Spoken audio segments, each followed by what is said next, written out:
Good morning, everybody. Looks like I have nobody in the audience today, but that's okay. I am actually going to link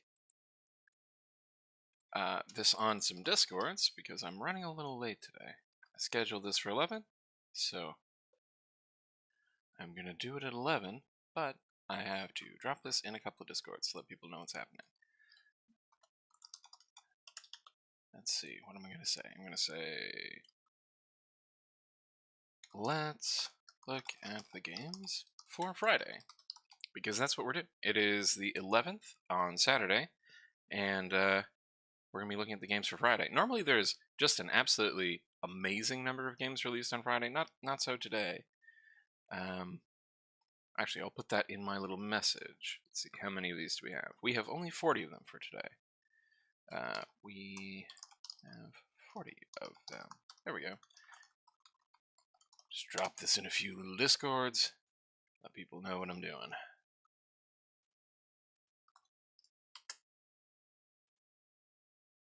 Doo-doo.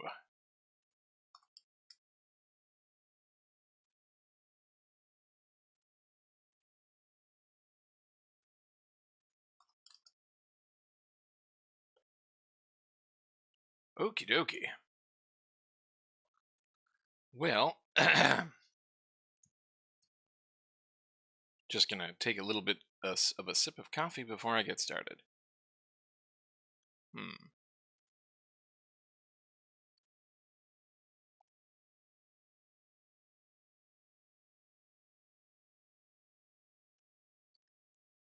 Excellent. All right. Well, I'm gonna get started. Our first game for today is Banana Attack VR, which is just delightful. All right. It is a free-to-play game developed by and published by Marwan Al-Shali, which leads me to believe that this is a solo dev. Very cool. Wow, not what I was expecting. Alright, Banana Attack VR. Shoot zombie limbs off and watch their ragdoll bodies fall, then cook their delicious remains over the fire and feed it to your cute little fox. Ahem. Okay. Alright.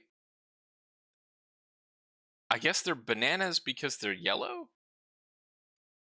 The fox is cute, but this is this is real weird. All right, it's free to play. There's 2 levels. A horde of banana men will spawn and attack the player. 2 weapons can be used by the player to kill the banana men: axe and gun.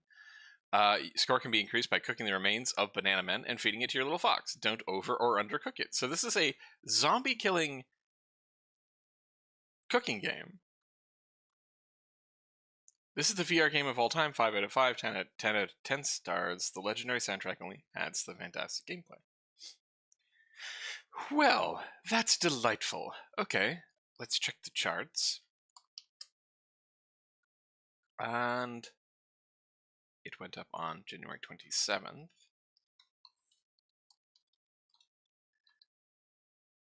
Giving not enough time to get 5 followers and 1 positive review. So, I think about 100 people will check this out. It's very, very weird and silly, and quite whimsical in a way that I like. Nice job, Marwan. Moving on to our next game, which is called Bumblebee Little Bee Adventure, which is for sale for $9.19, down from $11.49, developed and published by XBXR Games UG.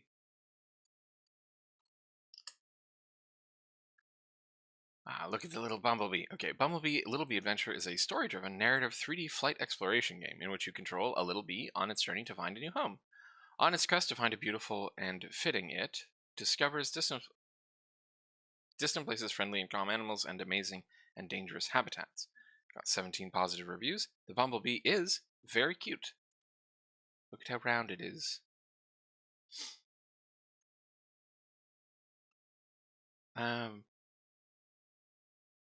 Cool low poly environments. So it says story driven, but we're not seeing any story stuff.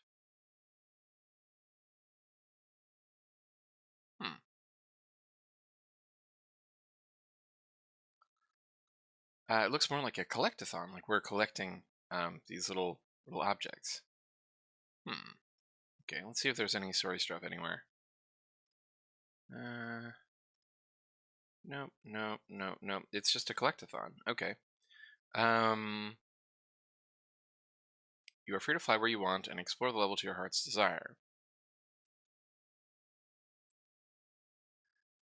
Oh, it's not pepper pots. They're actually they're potions to restore your stamina. Okay. Cute little Bumblebee, soulful, chill and funny bee game.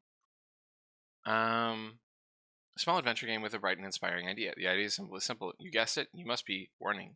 Fly. What? Okay. People enthusiastic about bees. I approve.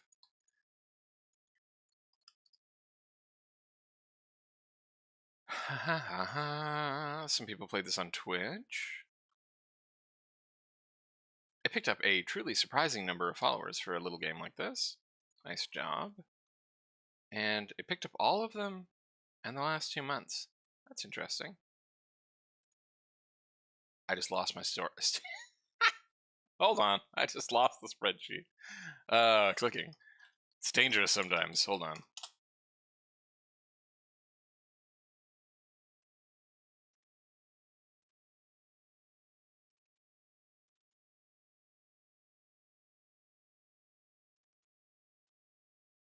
Okay, got it back.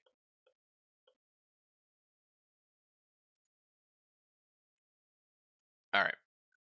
Back to the charts. So it managed to pick up quite a few of these things.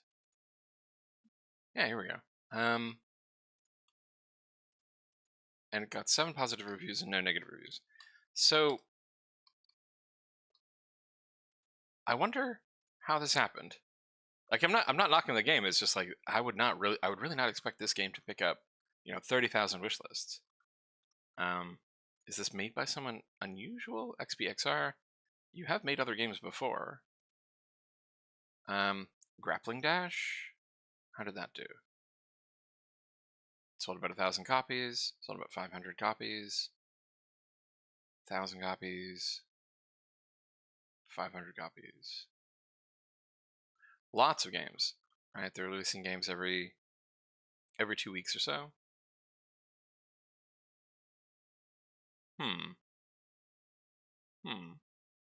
Okay. They got very like solid growth here, and then a huge bump, and then solid growth. So what am I gonna guess for this one? I don't know. I mean, people seem to like it. It's already got about 1,000, or it's already got about 500. So I'm gonna guess 1,000 for this one. People seem to like their games, so nice. Game page went up when? September 13th last year.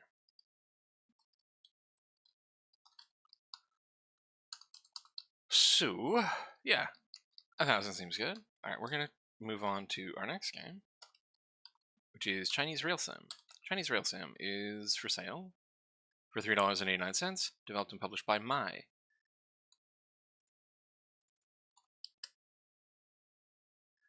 Start with an empty Chinese map, create and build a rail network with your own imagination and sophisticated design. Help millions of people reach where they want to go. Ready yourself as a lead engineer to make some challenging decisions along the way. Okie dokie. Interesting idea.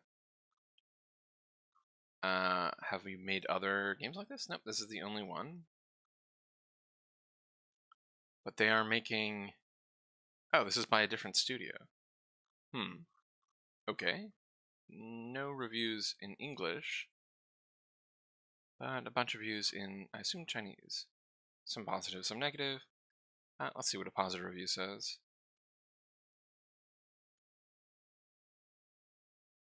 Generally speaking, it is a relatively simple, interesting, and unique simulation sand table game. You plan the railway network according to your ideas on the land of China. However, the game functions are relatively simple, and operational fluency is not good. Some maps are inconsistent with the latest administrative decisions. Overall, the game still needs further optimization. Okay. Looks like this person has found a bug. There are a lot of bugs. When setting up the train, you can't cross stations. It feels bad. Background music is ugly. It is not worth the price. What does this one say? Currently 8 lines. Okay, that doesn't explain much to me. Okay. Good morning, Josuke. We are looking at a game today called Chinese Rail Sim, which has 5 people playing it, and had 30 people playing it yesterday. Nice job. Store page went up on the 28th of December. And they picked up 55 followers. Traffic sims are not not particularly common. They are sort of part of the general sim genre, where it's sort of like, yeah, there's people who are really super into this. See, very healthy growth for this one. What am I going to guess for this? 2,000? Yeah, I'm going to guess 2,000 on this one, eventually. It might take a while to get there, but these kind of games tend to have long legs. Alright, moving on to our next game, which is Chosun Zombie Defense, which is for sale for $24.79, down from... Nope, it's the same price. Haha. Okay. It is developed and published by Geniesoft Incorporated. Chosun Zombie Defense is a stage-based zombie defense VR game where players eliminate the approaching zombies using weapons from the Chosun Dynasty era. Interesting. No word here if you chop them up and feed them to a tiny fox, though. Okay. You got a bow and arrow. That was a pretty cool move.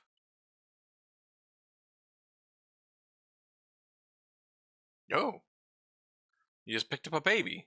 Okay. Oh, and you have a rifle. That's pretty cool. And grenades. Okay. Looks pretty neat. I wonder if there's more than just this village map. Ooh, magic zombies.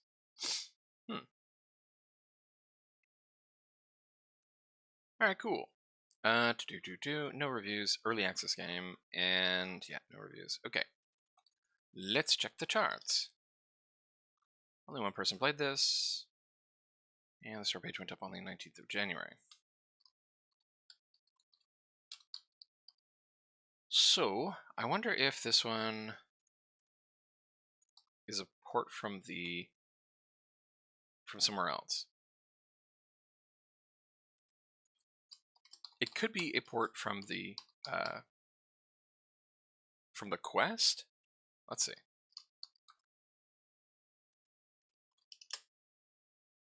Oculus Quest, right? So it is on Oculus Quest, and this is the Steam port for other headsets. Available through App Lab.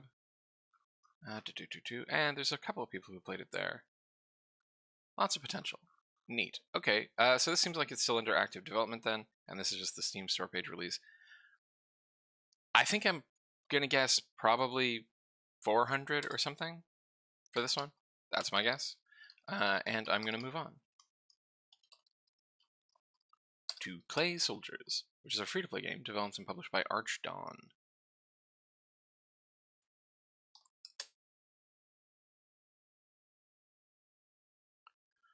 Clay Soldiers. The war rages on. Choose to side with mercenaries, the undead, the angels, and more. Play through the single-player campaign, unifying the factions, fight against other players and the AI in the battleground mode, or strive for a conquest that takes you through the ages in war mode.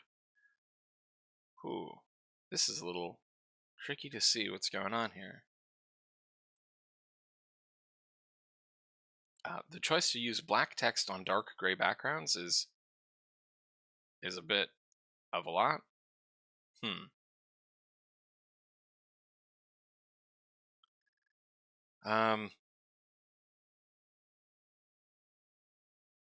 Okay, cool. So they have a map generator. That's cool.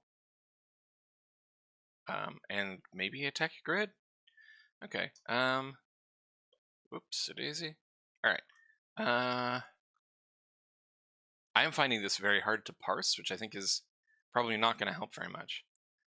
Including the capsule, it is very difficult to see what is actually going on at a glance here. It looks sort of just like splashes of color. There is a character here. Looks like someone about to try and fight someone with a gun with an axe, I think, like a blue person. This could be a Navi, like from Avatar.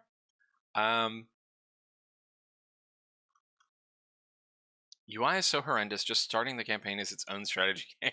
Wow. This game is so much wrong with it, but also so much locked behind future DLC and paid packs. I spent 20 minutes trying to get the campaign, into the campaign, and that's about how long they spent on the UI. I hate reviewing games with no playtime, but if I can't get get in this is what you get. This is supposed to be a full game, but it's barely a beta as of right now. And this person, with 20 minutes of playtime, has, I feel like the undead have a severe disadvantage when it comes to combat. They need to be buffed. I love the game though. Okay. Well, I mean, it is free to play, so if anyone wants to check that one out and give it a try, feel free to do so.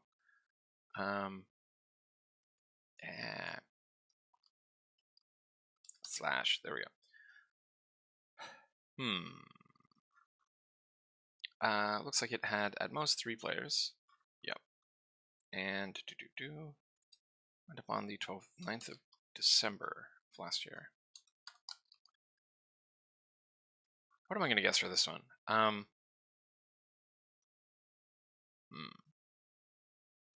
They picked up 14 followers, so not a lot of interest, and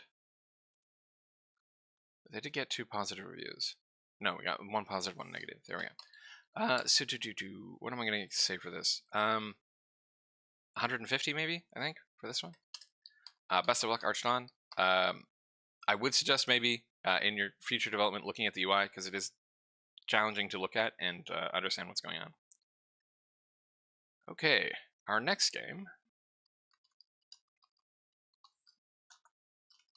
is Cyberminer. Cyberminer is for sale for $3.50, down from $3.89.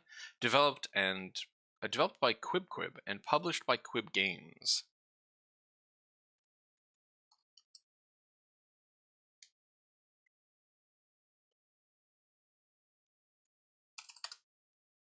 An endless roguelite with flappy controls and randomized power mechanics. Okay, so we have a Flappy Bird game where we play as a little box.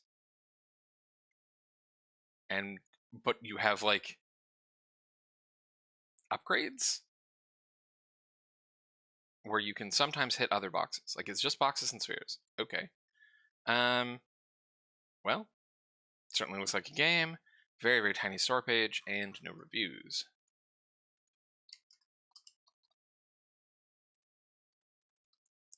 I wonder how this is supposed to be a miner. Okay, this may be uncharitable, but as it is described as a miner, it is possible that this is some kind of crypto mining app.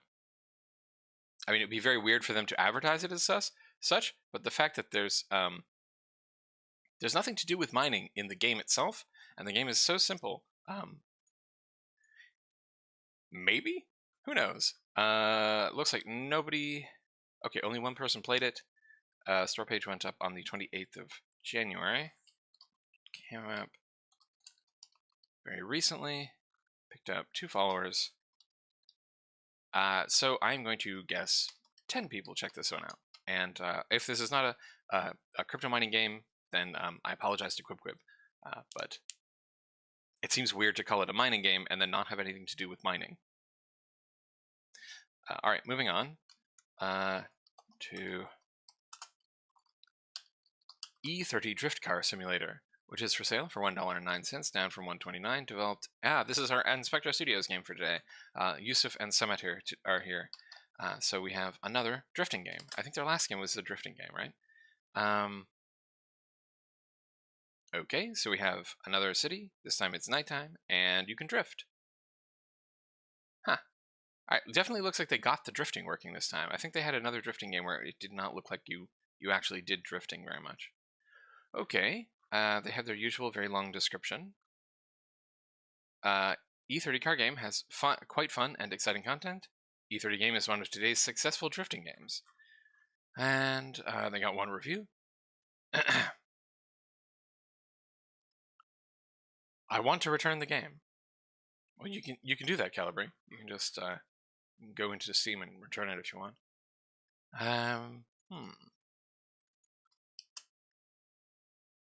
They do have 1 player now and 2 at peak, and they got 3 followers on this one.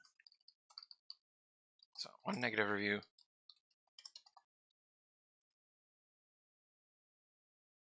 And 3 followers. So, and this went up on the 28th as well. Okay. I'm just gonna double check that they did actually do another drifting game, and I'm not losing my mind here.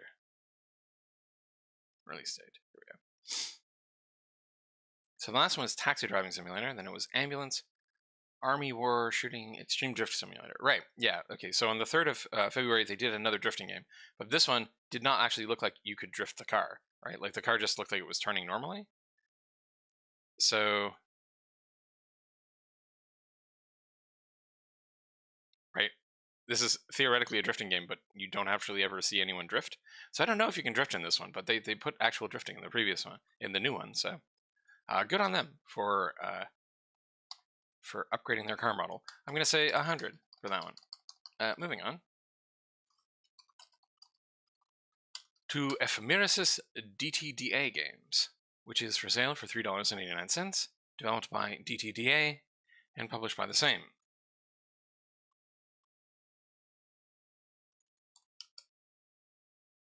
Efemeris is a strategy board game dedicated to 2 players.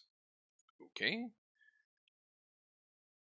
Okay, when we look at this, I'm just going to take another sip of coffee.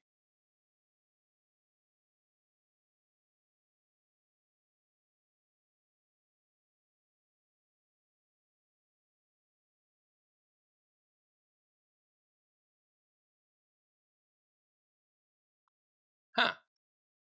Okay. I admit I can't really tell what's going on exactly, but it looks kind of Catan-like, with the hexagonal tokens and the fact that you can build things on them.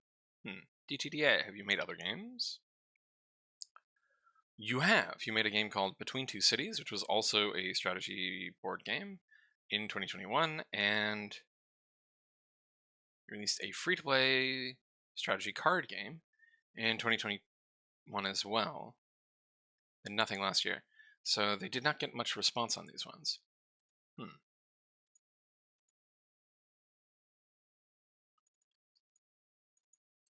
I wonder if these are ports, or maybe if they're like digital versions of existing card games.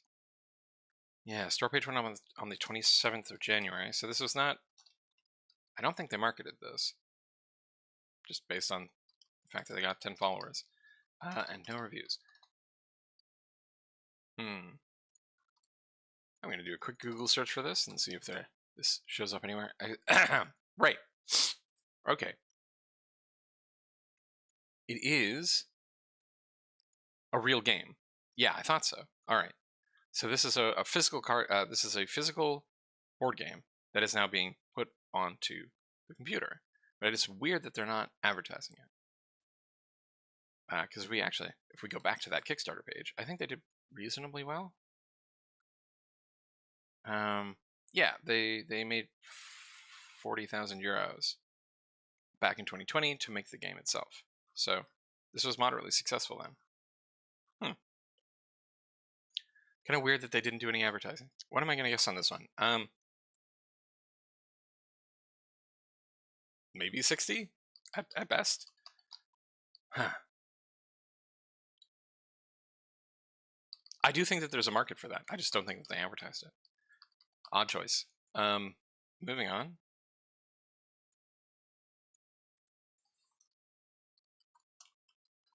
To Engineering, Mystery of the Ancient Clock, which is for sale for $5.84, down from $6.49. Developed by IP Izmailov Vladimir Yurevich and published by HH Games.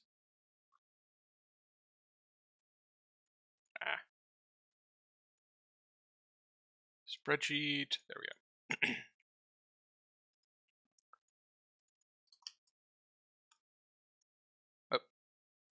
Oh, wait, no. We are loading it. Okay, cool. Play the fascinating Match 3 game, Engineering the Mystery of the Ancient Clock, and clear up the secrets of the Ancient Chronograph. Okay, so we have a Match 3 game where we are matching gears. Alright. Looks like a Match 3 game. Yep, just a Match 3 game. On each level, you should gather the clock parts and repair the chronograph before time runs out. Couple of reviews in other languages. Nice Match 3 game with sliding game mechanics. You have to reconstruct a movement by using part of it by earning the level. A successful Match 3 game. Okay, seems like a competent Match 3 game. Let's see what the charts say. Only 2 people went max, and went up on the 27th of January. Picked up 2 followers, and 2 positive reviews. So I'm going to guess maybe 100 people check this one out. Alright, nice job, Vladimir, and I'm going to move on to our next game. Which is called Go Over the Edge. Go Over the Edge is for sale for $4.99, developed and published by Ladia.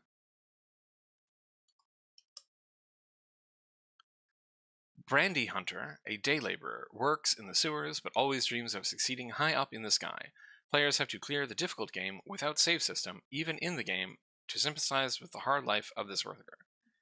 Okay, so we have a little guy. We have no swimming mechanics. We just fall down. The water might as well not be there.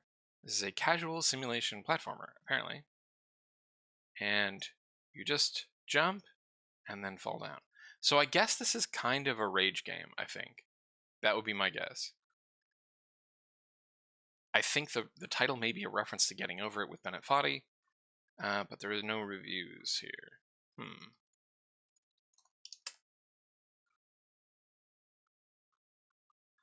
Only 1 or 2 players, and it went up on January 28th.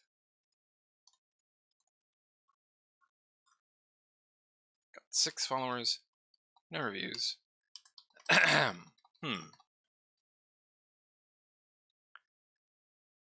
Yeah, I'm not really sure what's going on there. I think it's a rage game. I'm gonna guess only 20 people check it out though. Alright, moving on to our next game. Which is Hidden Mars. Hidden Mars is for sale for $1.55, down from $2.59. Developed and published by Animale Studios. Can you find the cat, Felicat, on Mars? They are rockets, space stations, and rovers. Okay, I think the art here is pretty cute. What are we doing? Oh, we're clicking on the cat. Okay, so... Oh, we're clicking on lots of cats. This is a cat clicking game. Alright, cool. This is the first one I have seen that has moving elements. That's kind of neat. There are 8 user reviews. Store page seems pretty nice, though it does look like this is going to be a really tiny little game, I think. It took me 22 minutes to find all the kitties, and I didn't need a hint like I usually do. You can probably do it faster. For the price, it's an enjoyable little game. A very simple hidden object game about cats. Took me 14 minutes to complete it without any hints. Simple but charming hidden cats game. So people seem to like it. It's like, yeah, it does what it says on the tin. Very cute. I like it. Gonna check out the charts. Went up on the 4th of December.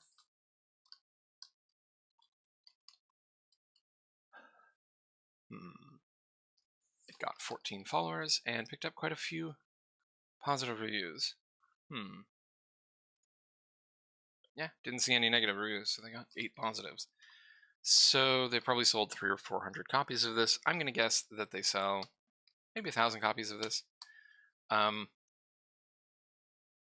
These little tiny, like, Find the Bee or Find the Cat hidden object games, they seem to do relatively well. Like, they're never gonna sell a ton, and you have to sell them for very small amounts of money.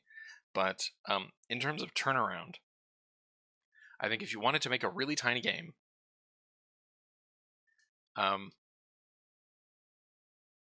these games are not oversaturated. Hi, Jerome. Yes, I did get your message this morning. I was going to respond to you, but I was out of time. I had to go do this stream before I was going to respond to you.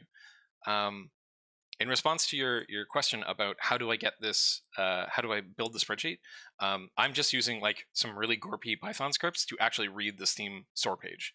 I'm not using their API or anything. I probably should, because I think that would be more accurate, but I really just like I download an HTML of the Steam store search page for recent games, and then I parse that in Python, and I spit out a CSL. It's very low tech. Like, it's extremely very limited in what I'm doing here. All right, our next game is Hide and Seek, which is for sale for $10.39, down from $12.99. Developed and published by Heidi Game.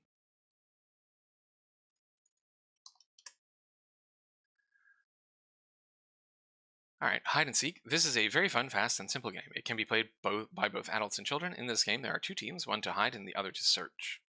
Okay, we have a little...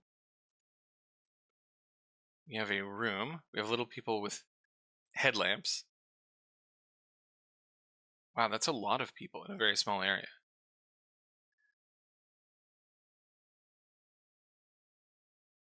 Huh. Oh, and then you turn into objects in the environment. Okay. Interesting.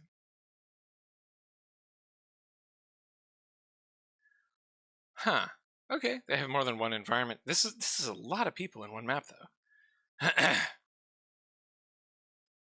Divided into two teams, the hiding team can transform into various objects and has greater movement speed. To make it harder to find the players after turning into an object, there are various dynamic objects. You have a special flashlight. Both teams have double jump. Okay, no one played this, though. It's an interesting idea. This kind of reminds me of, like, student projects. I'm not saying that, like, it looks bad. I'm just saying it's the kind of game that reminds me of projects that, like, I was coming up with in college with my friends when we were trying to make, like, multiplayer games that were unique. And this is a unique kind of multiplayer game. December 14th.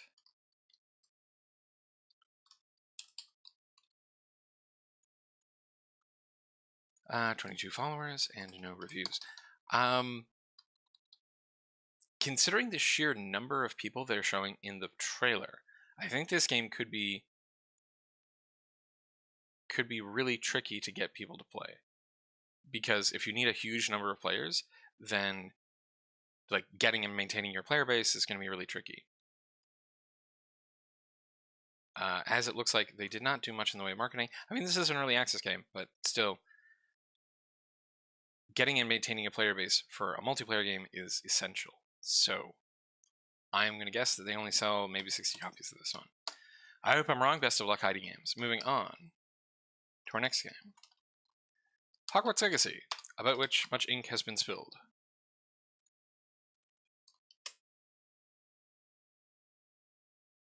Um, 33,000 reviews, very positive. Immersive open world action RPG, blah blah blah. You take control of action, and now you can take control of the action and be at the center of your own adventure in the Wizarding World. Okay. Yep, it's a Harry Potter game. I'm going to take a look at the charts. A lot of people playing this right now.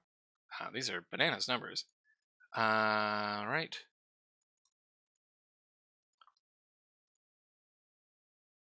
Very, very large number of reviews. Seems to be mostly positive.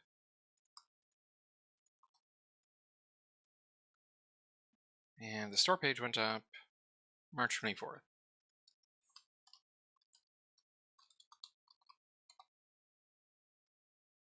So not the largest follower per day count I've seen, but it's pretty high.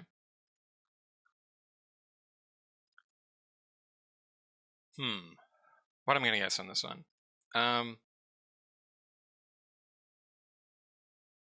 This is just the Steam platform. This is going to sell a lot of copies. I'm going to guess... What have they already sold based on this? They've already sold 1 million. I'm going to guess they're probably going to sell 3.5 million.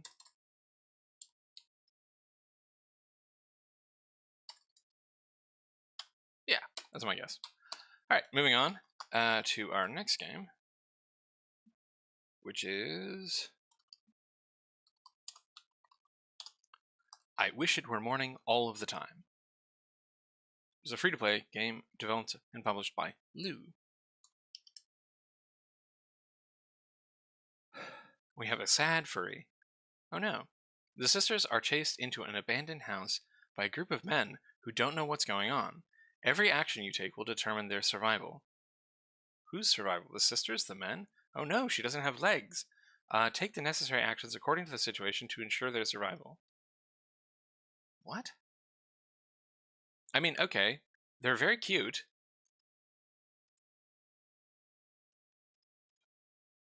What is... It's a visual novel.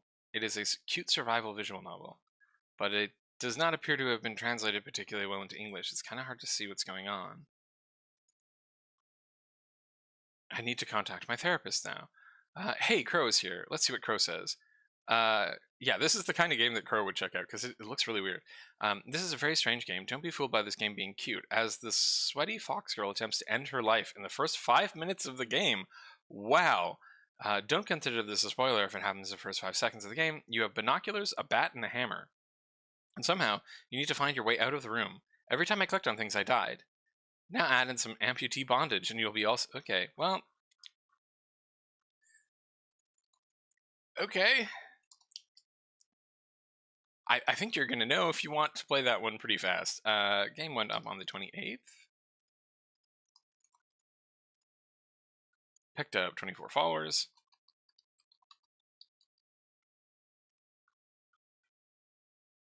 Ha. It is free? The reviews are all positive, so... What am I going to guess on this one? 1,000? Maybe? Interesting game you made there, Lou. Moving on. Yes, caca.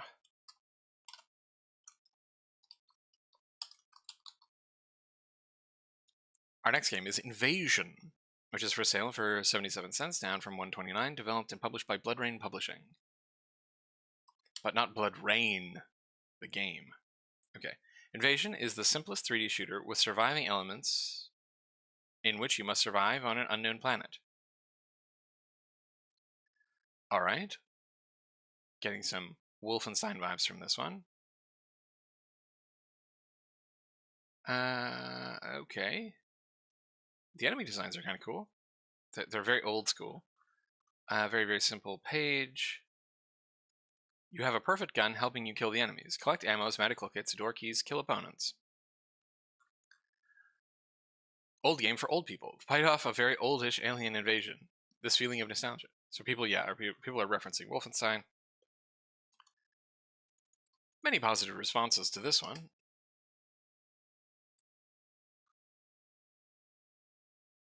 Store page went up on the 5th of January. They picked up 26 followers, which isn't too high. So I'm guessing they probably didn't advertise this very much.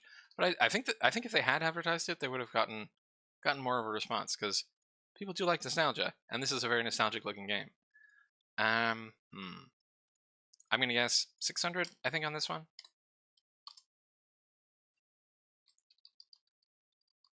Moving on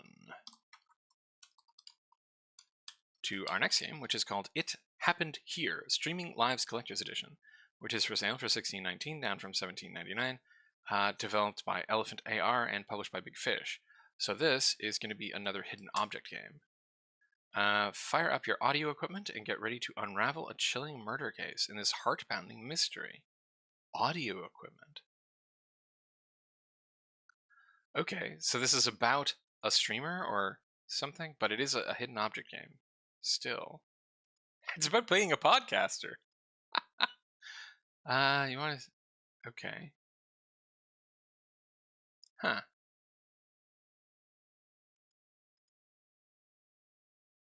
Hey, look at the parrot. I like the Elephant AR games. Like, they have like a very, very distinctive style.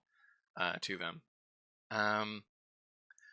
When a series of grisly murders occur in widower Emily Smith's city, she finds that she and her new podcast may present the best chance to investigate and bring the call. Oh my god, you're not just a podcaster. You are a true crime podcaster. Amazing. Okay. No reviews so far. Alright. 3-player maximum. And yeah, they did the usual thing where they just put it up today.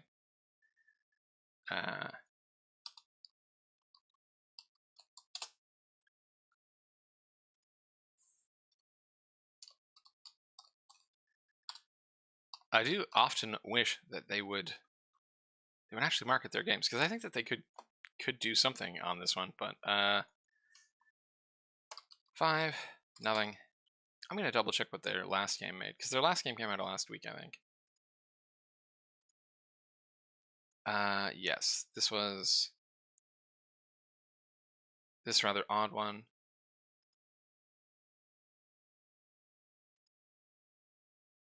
No user reviews. Yeah, they just let them go on Steam. All right, I'm gonna guess 60 maybe for this one.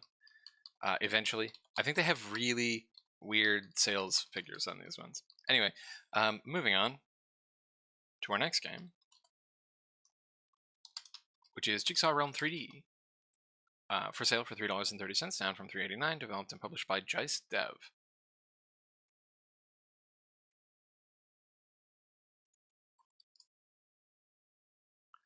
Jigsaw Realm 3D is a puzzle for relaxation. Assemble the puzzle in a cozy room under the purring of a cat, the sound of a fireplace, and pleasant music in the background. Alright, Jigsaw Simulator. There is a cute cat, there is a fireplace. Alright, this is a cute idea. I like this idea. They were like, yeah, we're gonna do a Jigsaw game, but we're gonna build a cool room that you can do your Jigsaw puzzles in. Neat.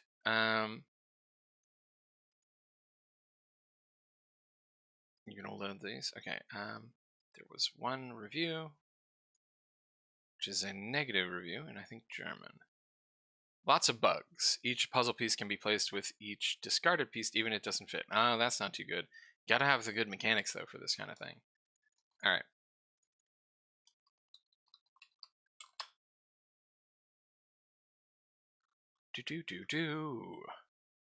Store page went up on the 28th of January.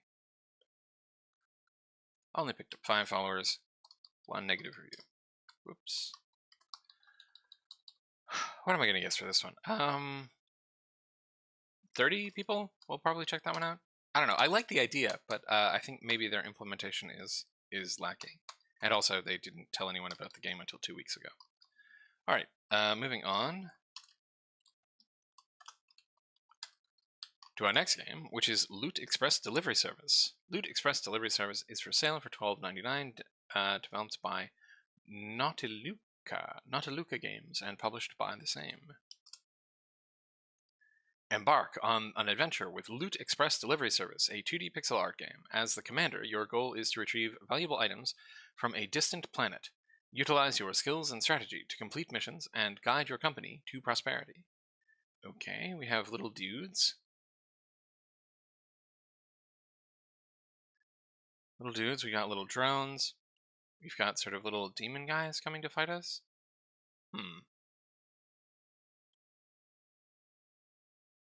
Okay, looks like you have control over workers and you're able... Sorry, coughing. So, Loot Express Delivery Service. Okay, it seems to be a combination of like top-down shooter with worker placement. Interesting idea. I don't think the capsule is going to help them at all. I think they definitely need to revise this capsule. But it is a cool idea, and it is the kind of game that I think Steam would like. So I'm guessing they did not market this very much. I didn't know what to expect from this game, right? This is the kind of thing that you look at this and you're like, oh no, I have made a mistake in my marketing. If people are saying they don't know what to expect when in their reviews, the tutorial is a little confusing, but you can go back on steps to get all the information you need, so it's not too bad. The game is great. It's about managing your resources and watching your spending as you get assigned tasks and a budget for each mission. I haven't played anything like this before, but it is a really interesting idea. They played for 15 minutes before reading review and then went back and played another 45 minutes. Game with interesting mechanics. Okay. I think this could be a heartbreaker.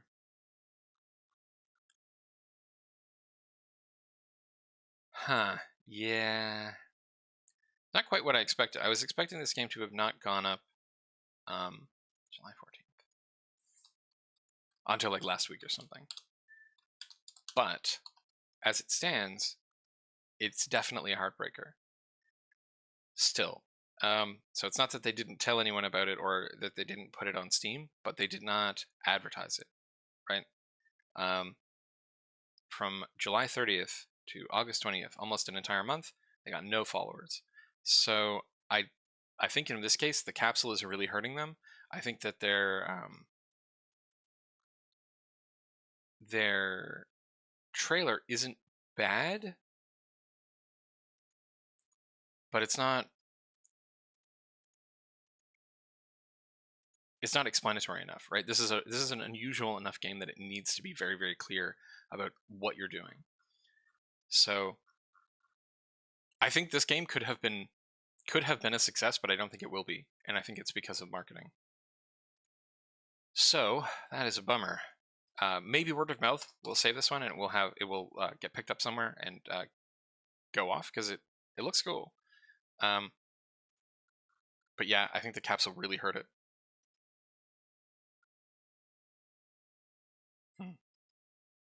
Bummer. Picked up 29 followers. I'm gonna guess 200. I think for this one.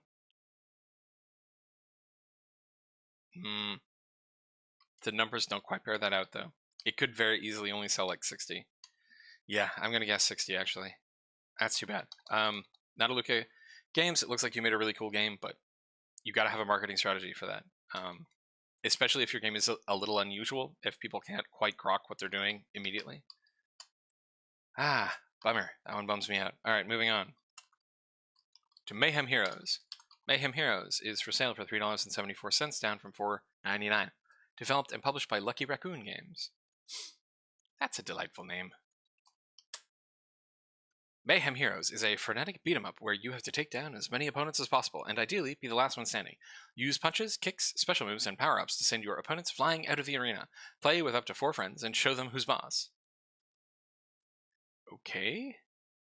Alright, this is kind of like Gang Beasts, I think? There's less focus on ragdolls. It doesn't look like you have like... Okay, well that was a kind of cool power. I was kind of expecting this, when I initially read the description, to be more like kind of Smash Brothers, where each of the individual characters would have special moves or something. Donut wins. Okay.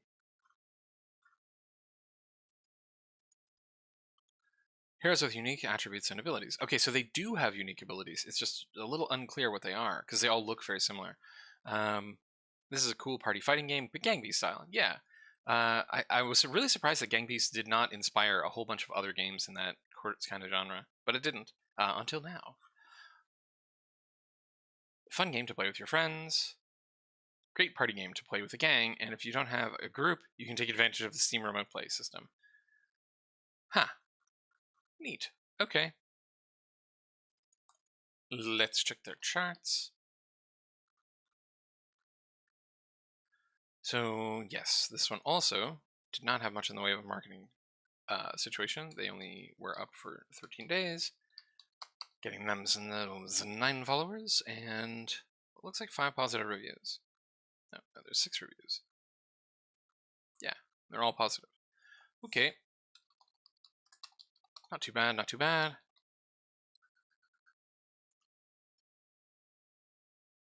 Right. What am I going to guess on this one? 300, I think. It is a multiplayer game, and they don't have a lot of players, but it is also a party game, so you're going to be playing this with your friends and not with randos anyways. Alright. Interesting game there, Lucky Raccoon. Best of luck. Moving on to our next game.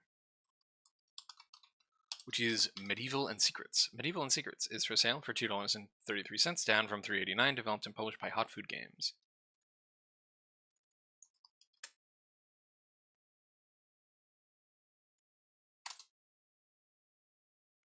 Medieval and Secrets, 3D game in which you observe the Middle Ages and look for precious objects. What? So we have a low poly town, and you stop and click on anachronistic items? Like you're clicking on, okay, Hot Food Games. Do you have a bunch of other games like this? You do. So we have Temple and Secrets, Medieval and Secrets, Cool Cats. Oh, these are the people who made Cool Cats. Cool Cats actually looked kind of neat. For those who don't remember, Cool Cats was a puzzle platformer where you played as where you could shift between 3 different cool cats with different abilities. So this is this one's real weird. A fun little game that only costs as much as a coffee, worth a try if you like these type of games. I guess there's a whole kind of genre of this? Huh. Odd.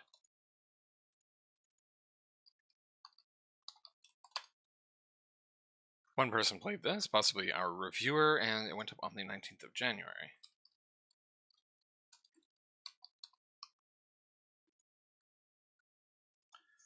Five followers, 1 positive review.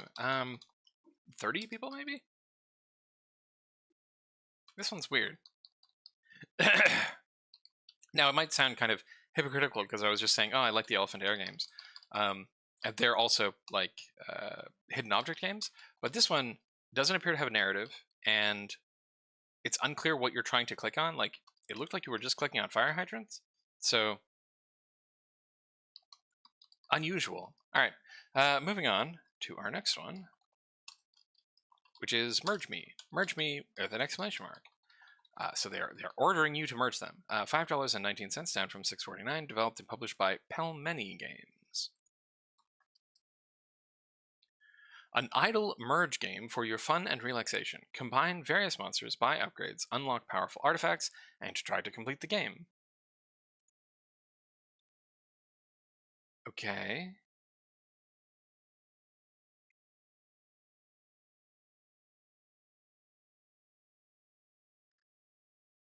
I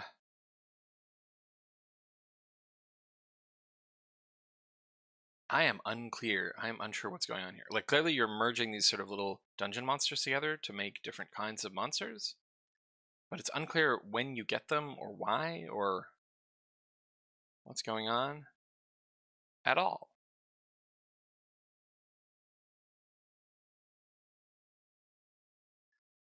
I mean, the merges themselves are kind of satisfying looking, but it's a bit of an odd one. I want to give this game some slack, but when it comes in a broken state, this game is in. Do mind you, I have completed the game in about 10 hours. This game is not worth the money. It's only $5, so that's a bold claim. You can't get boosts because the game doesn't recognize that you've completed them. So you were stuck doing the game on level 1 instead of leveling up. Oh, that's too bad. You know those mobile merge games? I don't. This is a new genre. I've never experienced this one before. This is what I would a PC equivalent to that, but with only an upfront cost instead of microtransactions and ads. It's a concept I like and would really enjoy playing. Sadly, I cannot recommend buying this game in its current state. I mean, both reviews are negative. Both reviews played for a very long time. Huh.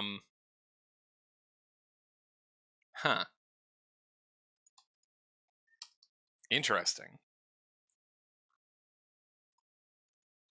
Like that is a fascinating response, both the game and the reviews there. A bunch of people are playing it, right? Like, people love idle games, like, a lot. Or at least they leave them running for a really long time, so they keep playing them. January 27th.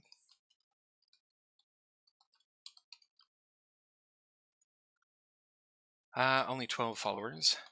What am I going to guess for this?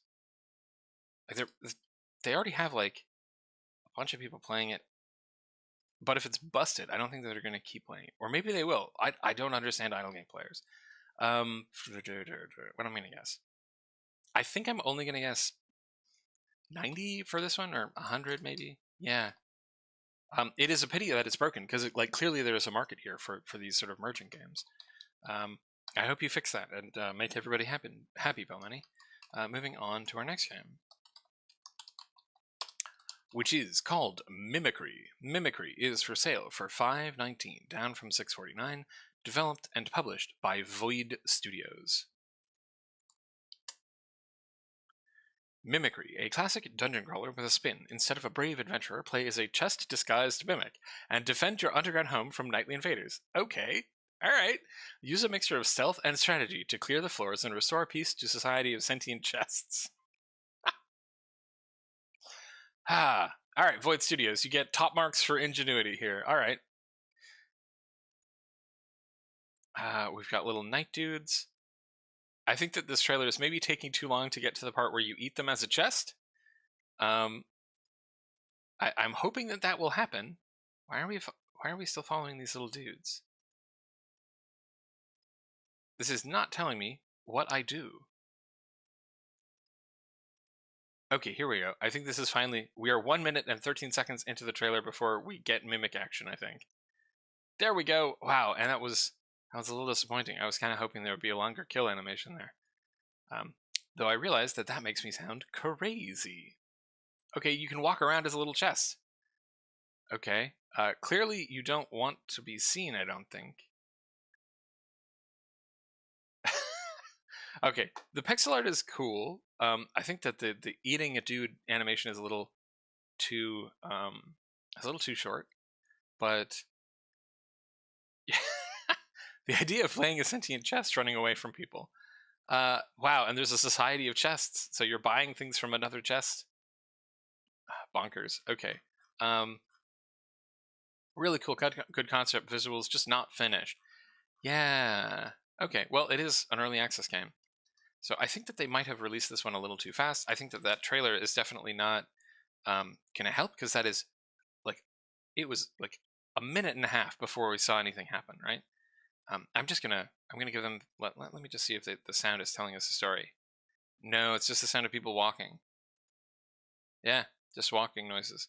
There's no voiceover. Okay, this is a bummer, because this is a funny idea.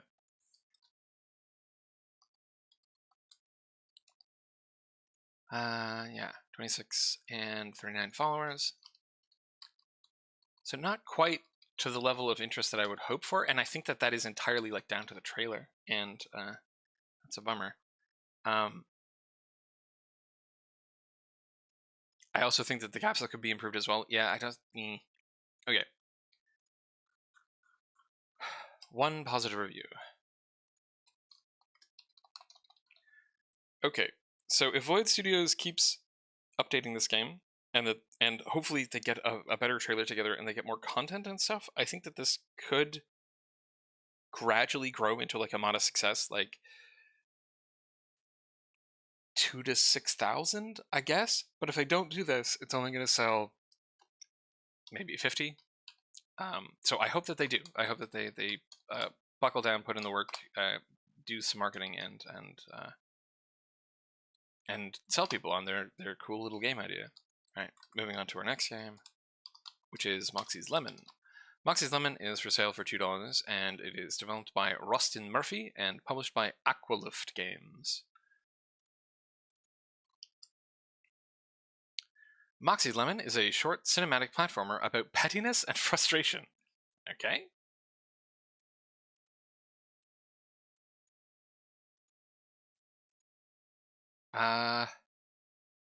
Interesting art style. Are you trying to feed her the lemon, or are you trying to eat the lemon?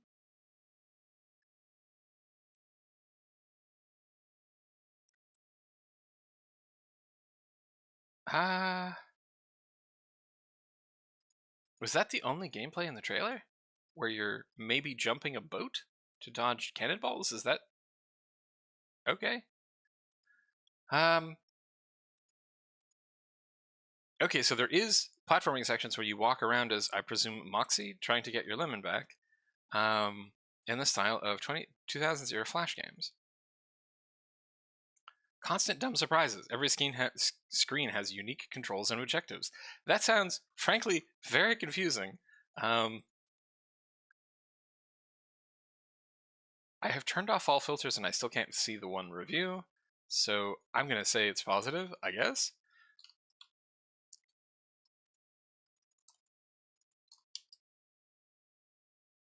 Two people played this at the same time, at least, and wow, this went up a while ago, July 10th, 2021. Okay.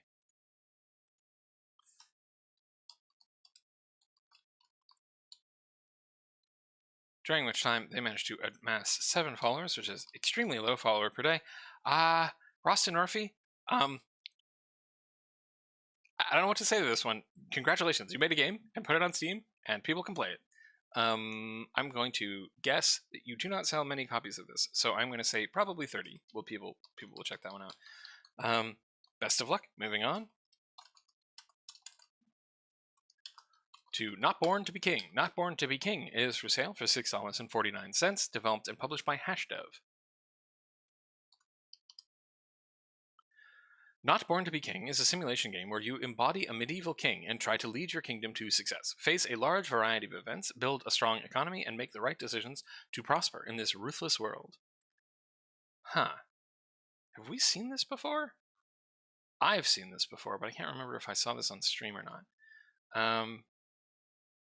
So this is a game that reminds me of Rain. I think this is where you are. Yeah, this is very heavily reminding me of Rain, but wow, you can just walk around. There's a first-person perspective part. Huh. Wow. Okay. Right, and then you encounter people and you get, like, choices. Huh. Interesting. Alright. One review, or there's 2 reviews, but one in English. The English one is positive. I haven't played much. Yes, they had only played 10 minutes at the time that they reviewed it. Needs a lot of love and work, but it's got potential.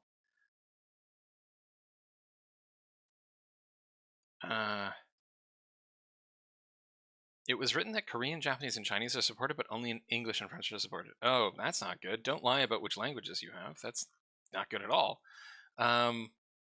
It's not in early access, so this is apparently the final release of this game. Store page went up on January 3rd.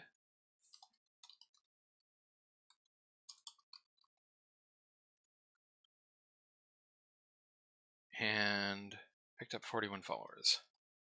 Oop. 1 positive, 1 negative, and I'm going to guess... I'm going to guess 100 for this one.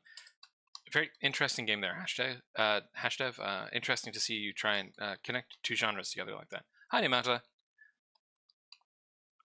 I hope you're having a lovely day today. We are moving on to our next game,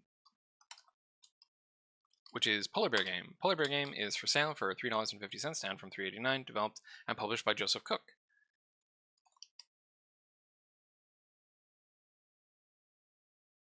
The Arctic is a big place. Ever wanted to explore the endless expanses of the Arctic as a polar bear, who apparently has the ability to make chairs? Well, now you can in Polar Bear Game. Explore and survive a procedurally generated infinite world where, as a polar bear, you can choose whatever you want to do. Which apparently involves making fences. We are particularly studious and industrious polar bear.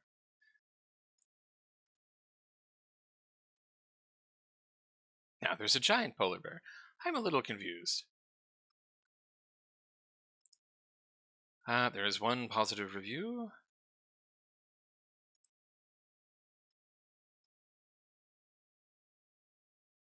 I believe that this work has great potential and amazing nature. This personification of hell was created in order to show the world its terrible, unprincipled, and bloodthirsty nature, which frightens even the devil himself. Okay.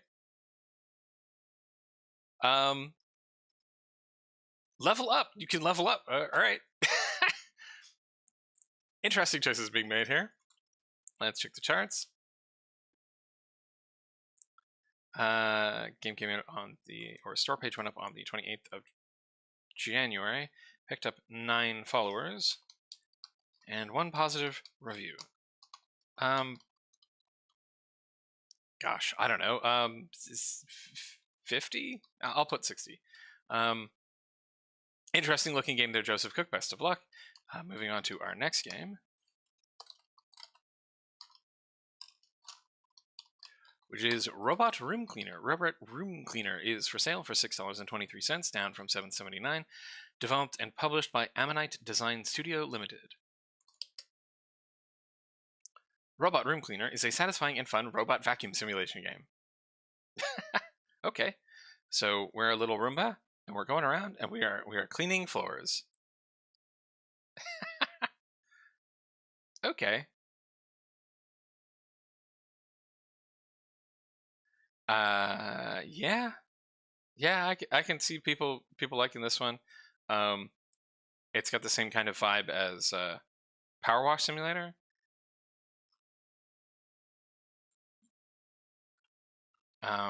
No reviews though. I wonder if these people marketed this game. 2 people played it at peak, and nope, the answer to that is no. I don't think they told anyone about this until last week. And they only picked up 8 followers from there. So I said that this is like the like Power Wash Simulator, but I think something that is working against them here is the perspective, right? We're playing as a little Roomba, and you can't see the clean space that you're working on, unlike in Power Wash Simulator, right? Because as you traverse over the environment, you're cleaning behind you, and so you can't see it, and you don't get the same kind of sort of like happy dopamine hit that you get from cleaning in Power Wash Simulator. I think it's a similar idea, but the perspective is not helping. I do appreciate the fact that they have cats walking around, though. I don't think they have cats in Power Wash Simulator. No reviews. Huh. I'm gonna guess 30 on this one. I think, because I think that the perspective is that important. Best of luck, Ammonite Design Studios. Moving on to Ryo The Haunted Office. Ryo The Haunted Office is for sale for $2.07, down from $2.59. Developed and published by Animic Mojamdar, who is someone I think we have seen before.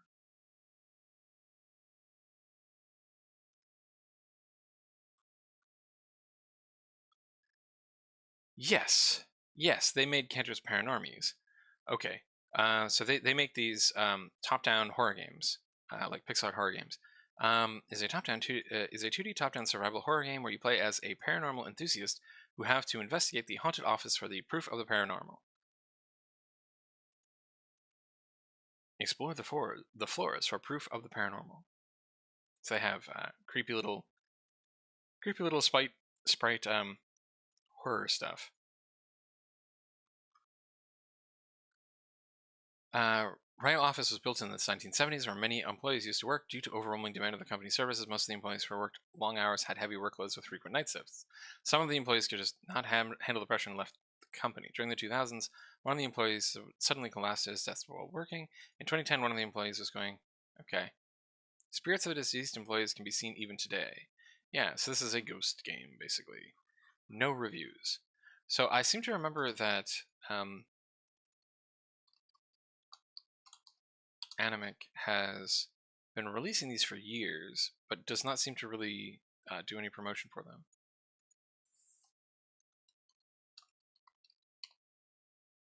I kind of want to check them out, because I like pixel horror games. Like, pixel horror games are some of my favorite horror games. No reviews. What I'm going to guess for this one? I'm going to guess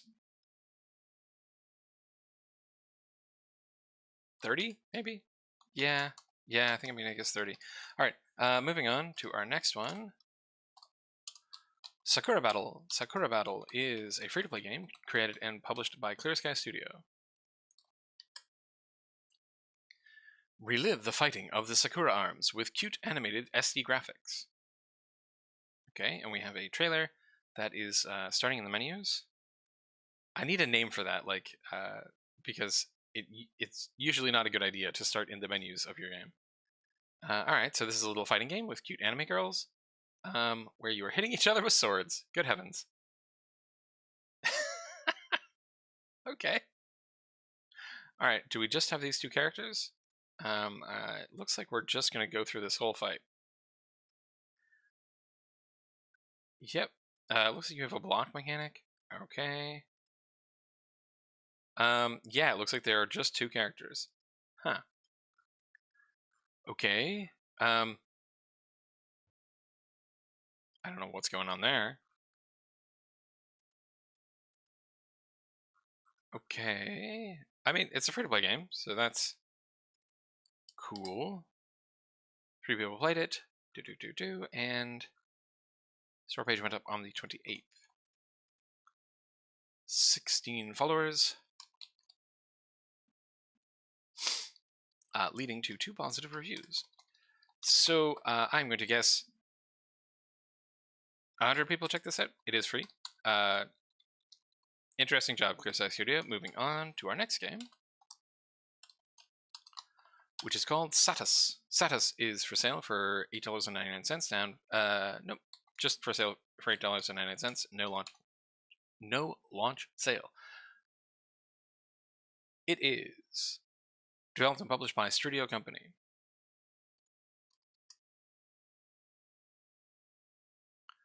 Ooh, wow, that's fast. SATUS, global fantasy strategy in which you can lead one of 4 fractions: magicians, dwarves, dark side, hellvirus.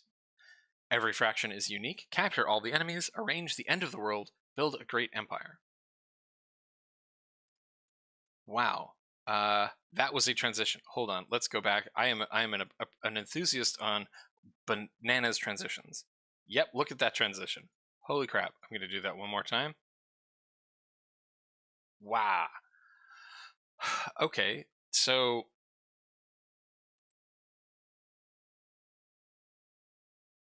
this is almost impossible to parse looking at this. I have no idea what I am looking at, except that there are hexes. They apparently have different statistics and do different things. That's very cool looking if I understood at all what was happening.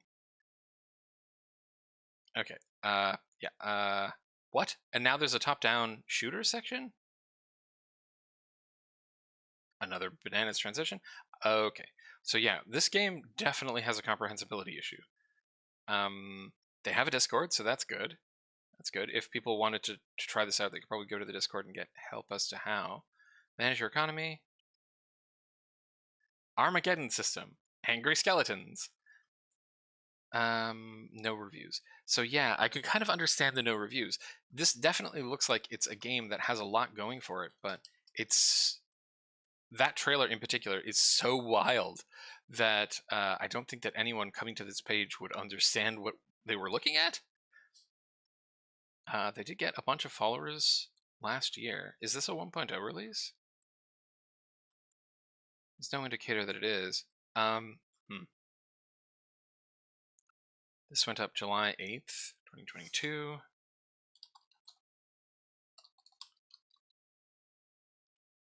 Picked up a decent number of followers. I wonder where all these followers came from, because they seem to have almost entirely come from this one spike. And then they did not keep doing whatever it was that they had done here. And then that did not translate into sales. Whoever these, 2,000 wish lists came from, they didn't sell anything. Huh. Yeah, that's interesting. All these numbers are interesting. Gosh, I don't know. At all. Like, I have no idea on this one. Right? Because it could be 10. The store page is almost incomprehensible. It's very, very hard to tell what's going on.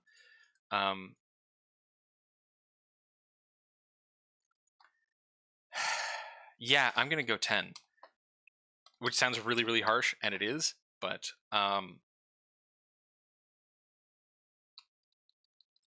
fact that they had this many followers and no conversions at all. They had at most 3 people playing it. Yeah. I really hope I'm wrong and they do well, but this is sort of... this is what I would consider like a heartbreaker, where someone built a game a lot, They built a lot of game, and then they did not figure out a way of letting people see what it was. I think that's the problem. I hope I'm wrong and they sell a whole bunch, because it looks cool. Moving on to our next game, which is Sector 598. Sector 598 is for sale for $5.51, down from $6.49. Developed and published by Michael Richard Lennon. Play as the hacker trapped in the virtual dome known as Sector 598, being led and controlled by the admin for the past 28 years.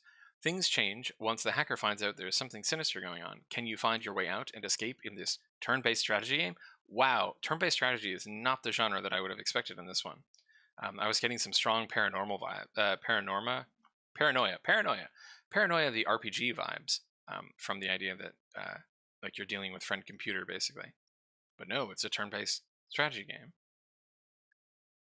You're fighting a... Huh. Hacker has a cool skull. There's a... You're fighting an NFT? Okay. Okay. All right. I like the visual style here. It's very sort of expressionist. I like it. It is 3 to 5 hours long. There's no reviews. So, went up on the 27th of January. Picked up 6 followers. And has no reviews. Okay. Well, what am I going to guess? Good job making a game, Michael Richard. I am unfortunately going to guess you're only going to sell about 30 copies of this. Also, I am totally losing my voice. One moment, everybody.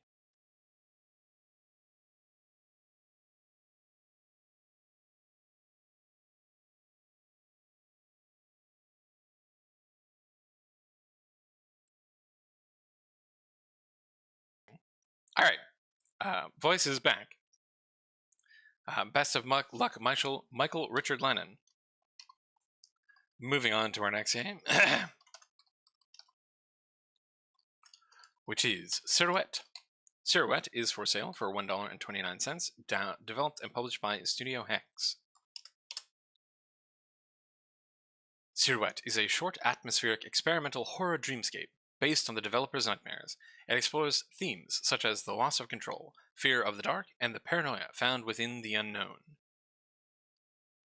Okay, we have an adventure walking simulator exploration 3D game. They did not tag this as horror, so despite describing this as an experimental horror dreamscape, they didn't tag the game as horror. Interesting choice. Okay, we have no evidence of a spooky monster, so I think this is just a walking simulator where you're walking around creepy environments.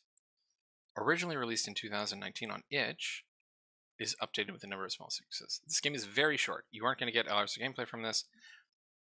You know, A+ to Studio Hex for being very upfront about that. I think people on Steam do appreciate being told that, like, this is a short game. It was created by a solo developer. Very nice job. In a short period of time, with the aim to learn as much as possible from developing and releasing a game. Nice. No reviews.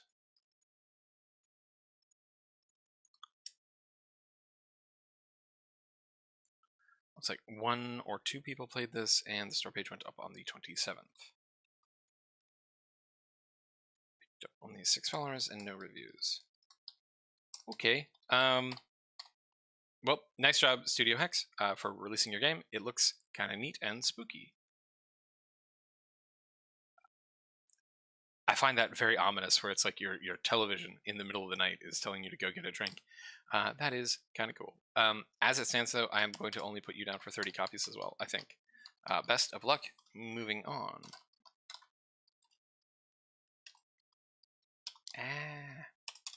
That's not where quotes go. All right, our next game is Sigformation, which is for sale for $12.99, developed and published by Another Knife Game Studio. A hardcore puzzle game about digital circuits. Huh. Okay. Master the principles of electronics. Okay, so we have a An electronics kind of game. Complete challenge courses. Begin the real chip design. And programming. Okay, they have like an assembly programming system. Okay, interesting idea, but it does not look like they have a frame story for this.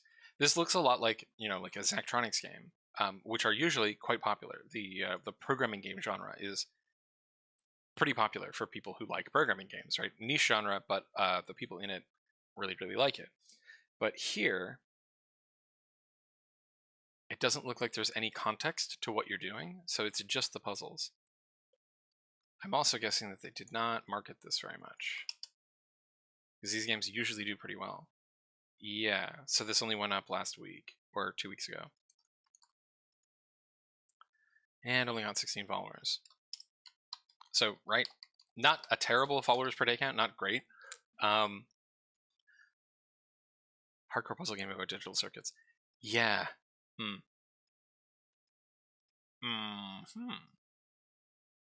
No reviews. Despite the fact that it has no reviews, I'm going to give it 90, I think, because it has a pretty good follower per day velocity, despite the fact that it was only up for 2 weeks, and people do really like this genre. I think that if they had a narrative wrapped around this, if they had like one face on the screen here for any period of time, and a little story wrapped around what the puzzles are doing, I think they would do much better. Best of luck. Another knife. I think we have a Christian Manolaki game as our next game. This is called Spider Hunter, and it is by Atomic Fabric and Christian Manolaki. Let's see what their game for today is. Spider Hunter. Make new friends, but don't forget the old ones. That's kind of ominous. Okay, we have a little spider that can crawl around on different surfaces. It's kind of unclear what we're doing, though. What are we doing in this game, guys? Okay, we're dropping little dudes in the hole, I guess. Crab! Hi, Cece. I guess it's a crab? I think it's a spider. I don't know. I'm unclear what we're doing in this game. Clearly we're trying to avoid those little spiders, but they don't appear to really be chasing us. I'm a little confused. Casual adventure game that takes place in a fun place based on interaction and communication. I don't think that's necessarily true, guys. Okay, no reviews. 2 people played this at peak, and it went up on the 26th of January. It did kind of look like it was underwater. Yeah, I think it is a spider, though. They picked up 4 followers and no reviews. I don't know about this one. I think I'm going to say maybe 30. Odd game from these two. They usually do more comprehensible games. Moving on to our next game, which is Styling Shop VR. Styling Shop VR is for sale for $12.99, developed by Wanzi and Interesting VR. The funny and beautiful costume design game is newly launched in the VR world, bringing more realistic and creative gameplay. You can choose clothes for your customers and perform magical and realistic operations on clothes, such as dyeing, painting, and writing. Okay. Wait, are we... That's odd?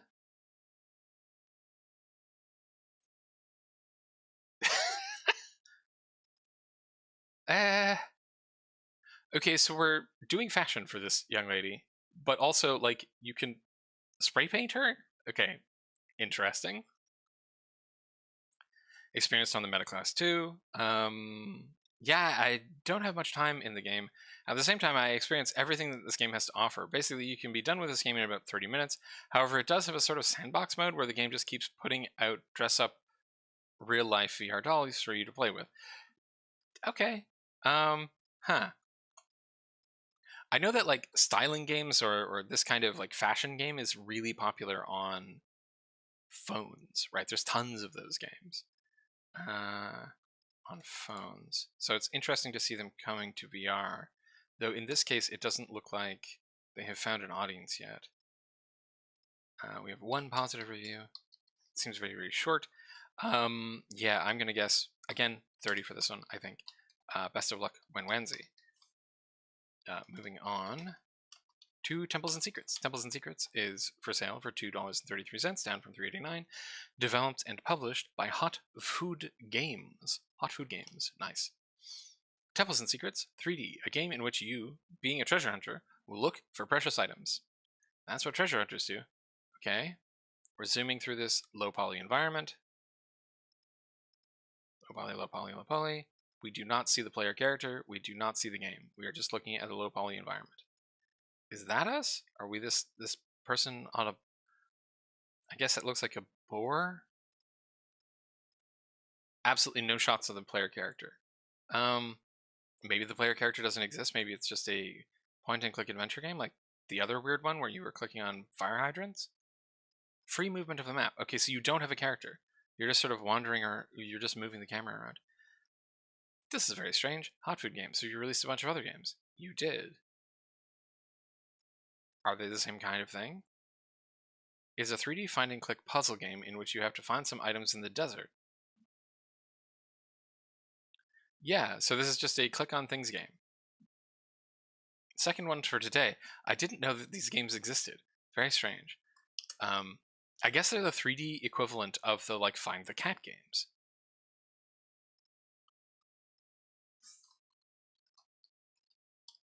So went up a couple of weeks ago. Picked up 5 followers, which is 5. Sorry, I was trying to find something to say there, and I'm like, yep, 5 followers is 5. All right, I am going to also guess maybe 30 on this one. Good luck, Hot Food Games. Moving on to The Farmer Was Replaced. That sounds ominous. My mind immediately went to like creepypasta Stardew Valley. The Farmer Was Replaced. It is for sale for $6.49, developed and published by Timon Herzog. Program and optimize a drone to automate a farm and watch it do the work for you. Okay, not what I was thinking, but also kind of neat. Collect resources to unlock better technology and become the most efficient farmer in the world. Improve your problem solving and coding skills. Deaf main heart. Okay, we have a little piggy bank drone too. That's very cute. And and the farmer drone has a hat. I was very excited for Stardew Creepypasta too. I agree. Like, man, the amount of possible creepy content with the idea of just Stardew Valley but horror it's a lot. Well, true. If can. Okay, so they actually have what looks like Python. Yeah, it looks like they're actually using Python. I wonder if it's a real Python interpreter or if they've like domain locked it or something. Okay, so this looks like it could be an interesting teaching game, I think, if you wanted to teach someone Python. This would not be a bad way of doing it. Huh. Clever little game. Automate everything at hyperspeed. Nice. Okay, early access game, so they are still working on this, and concept and art style are both really simple and cool. It needs some work before being bingeable, but isn't far off. They played for 1.5 hours, and then they went back and played a bunch more. That's very cool. So yeah, I think there's something. I think there's something here, right? What's this person saying? I'm sorry for the suddenness, because it is a game that can only be played by someone who's proficient in Python or multiple languages Python and read.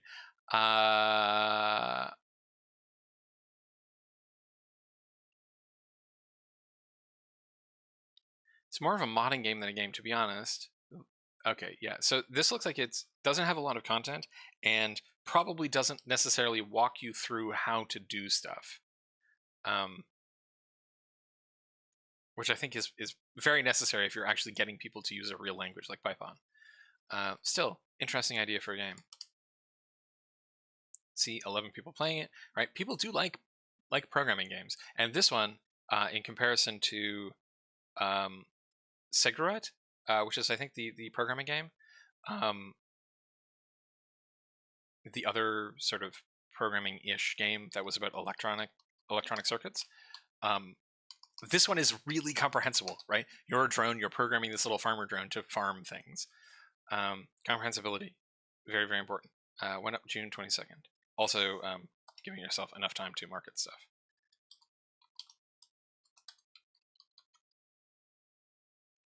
Did not get many followers, so I don't think there was much of a marketing campaign for this. And then there were 2 positive reviews, right? Yeah, they were both positive, though the other one was much more guarded. Okay, what am I going to guess for this one? I'm going to guess 200 for this one. All right, moving on. Our next game is Missing Parts of Maria Gwozdek, which is a free game. Come on. Developed by SATUS Games and Michael Fayadotau. I'm definitely pronouncing that one wrong. And published by SATUS Games. The Missing Parts of Maria Gwozdek is a dark fantasy visual novel about fulfilling your aspirations by sacrificing parts of yourself, literally. Oh, this is quite ominous. I'm talking to a freaking fairy. There's someone called Duck. Okay, this looks quite grim. That was a creepy little story every which way, had me squirming a bit. Yeah, it sounds quite squirm-worthy. Cool story, especially for free. Looks like it's about half an hour long. Cool. Cool. Okay, there was a very brief period of time where someone looked at this on Twitch. A couple of people have played it, and came out on the 20th of January.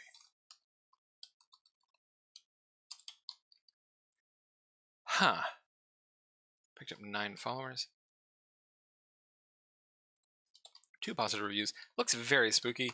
I'm gonna guess.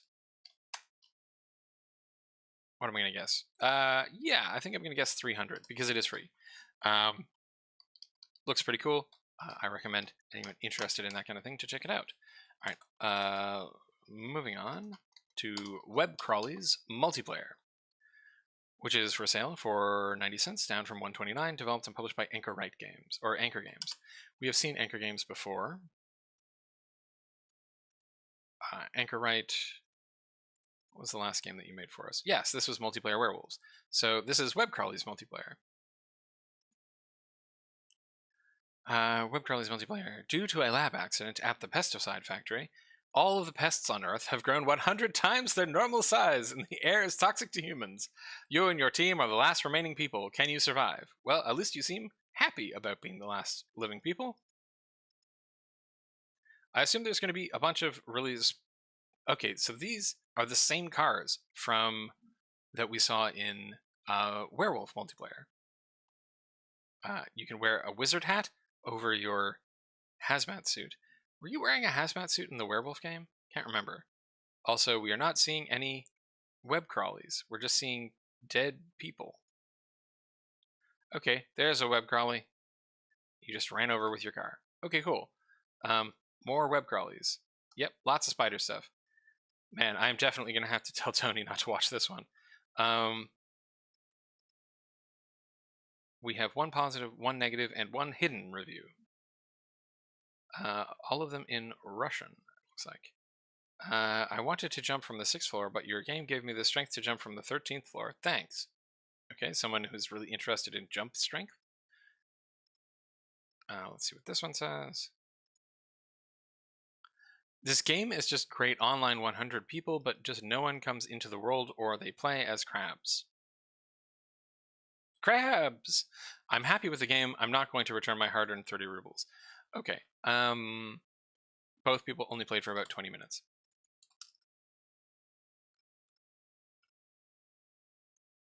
January 28th.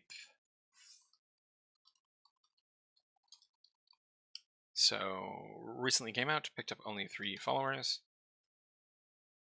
Got 1 positive, 1 negative review.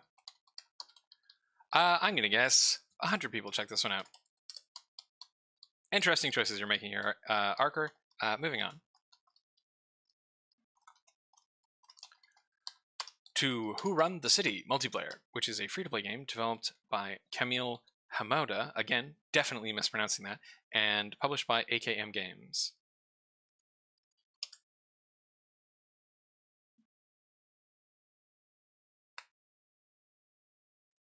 Who Run the City is a third-person multiplayer funny game where gangsters are doing illegal stuff, stealing money, selling drugs, ...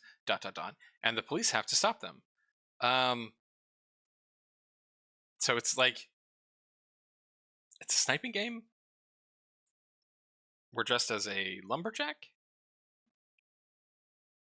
Okay, so you're playing as a lumberjack who may or may not be a police officer, who may or may not snipe people.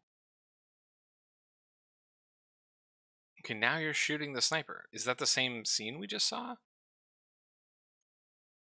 I'm guessing this is multiplayer. Okay, it is multiplayer. I'm just fascinated by the fact that the criminals are all wearing flannel. Like, what a choice. Okay, that looked like a... this might be a Battle Royale game, maybe? Why is the... Okay, not sure. Play with your friends as gangsters and complete your missions. Play with your friends as police and stop the gangsters from doing illegal stuff. Thank you, Annoying Crow. Please tell us what's going on here. Why is the clown skin locked? Okay, Annoying Crow asking the hard questions. Why is the clown skin locked? We all know Crow is a clown by nature. You play as a cop who has the animation of Ed from Ed, Eddie, and Eddie, and the most lovely thing of all, inverted mouse look. Who uses inverted mouse look? That's a good question. I don't know. The developer did respond to Crow here, which is, I think, the first time I've seen anyone respond to Crow. Hi, can you please tell me how the mouse is inverted? Yes, caca. But it's, I don't know.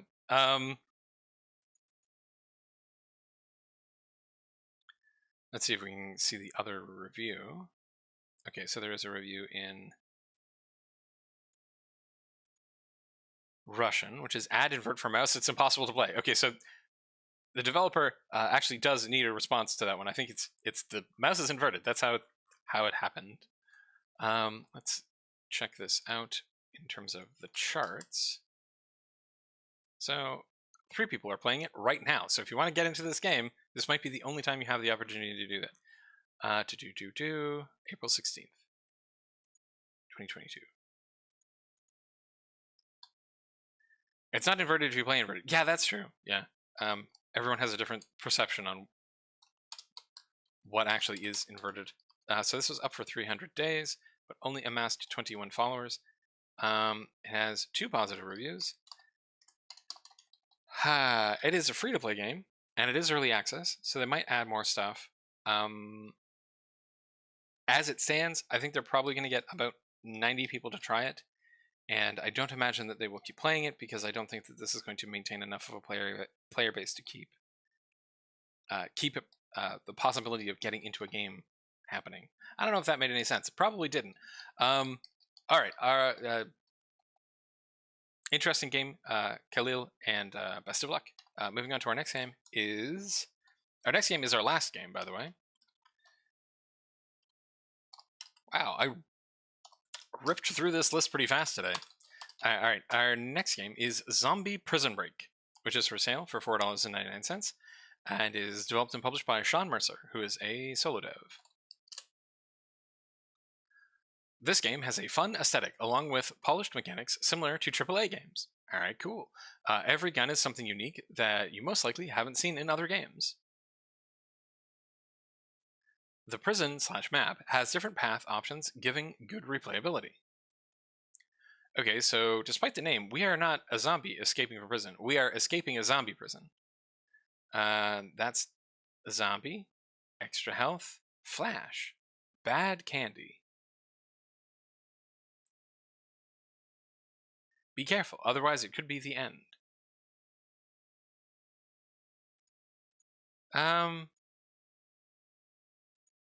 I want to see the cool guns that this person was talking about. All right, that just looked like a machine gun. I've seen one of those before.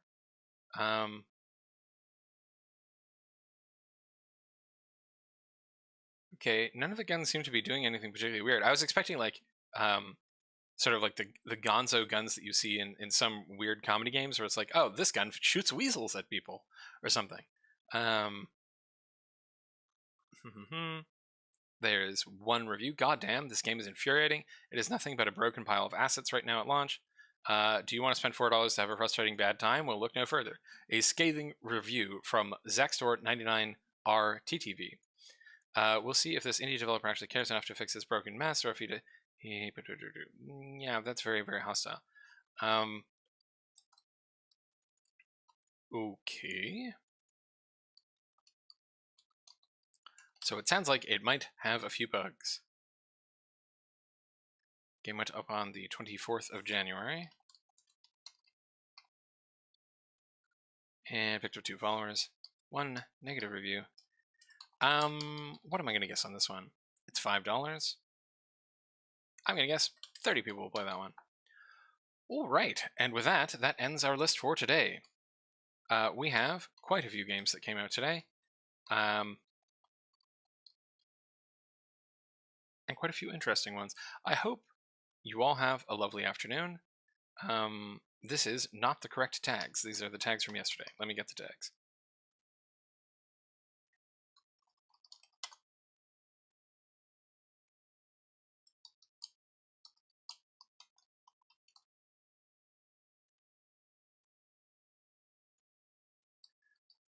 We had an unusual number of red light games today as well, which I have not reviewed yet. So this number here that you see in terms of number of reviews is inaccurate, though I think it will still be high. I think there are a lot of people who put out their games on Friday. Yeah, it seems like Friday tends to have a very high percentage, but this is too high because I have not actually looked at the red light games yet. Single player and casual. There are a lot of people making like casual, relaxing games. I don't know how well they do. I might try and do that analysis of where you would look at specifically the combination of casual into other tags to see like, are casual versions of games more or less successful on Steam. I might do that later today. Okay, I am going to do... Okay, question for the crowd. Does anyone want me to look at the trailer for Hollow Knight? Because I said I was going to do that yesterday and I didn't do it because I was too tired.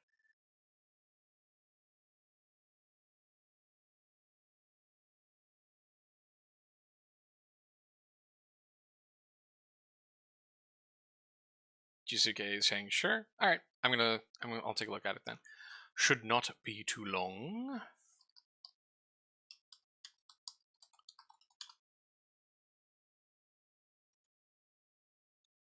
So I consider Hollow Knight to be one of the best games ever made, and I'm just going to let this trailer play, and I'm gonna talk about it. So we have 2 things that I would normally consider sort of like no-nos right away, where they put up both of their logos, and then we don't see a whole lot of gameplay. But the gameplay we do see, I'm gonna go over this again, but I want to show it in its entirety.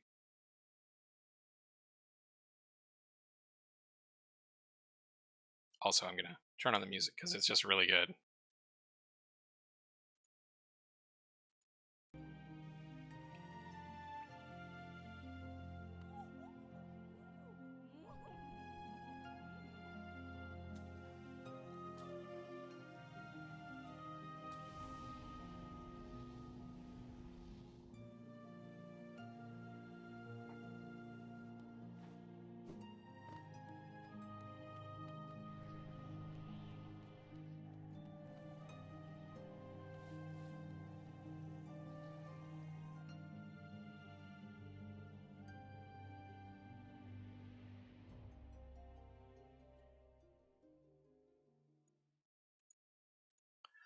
So this is their first trailer, I think. I think this is the one that they used to advertise for their Kickstarter.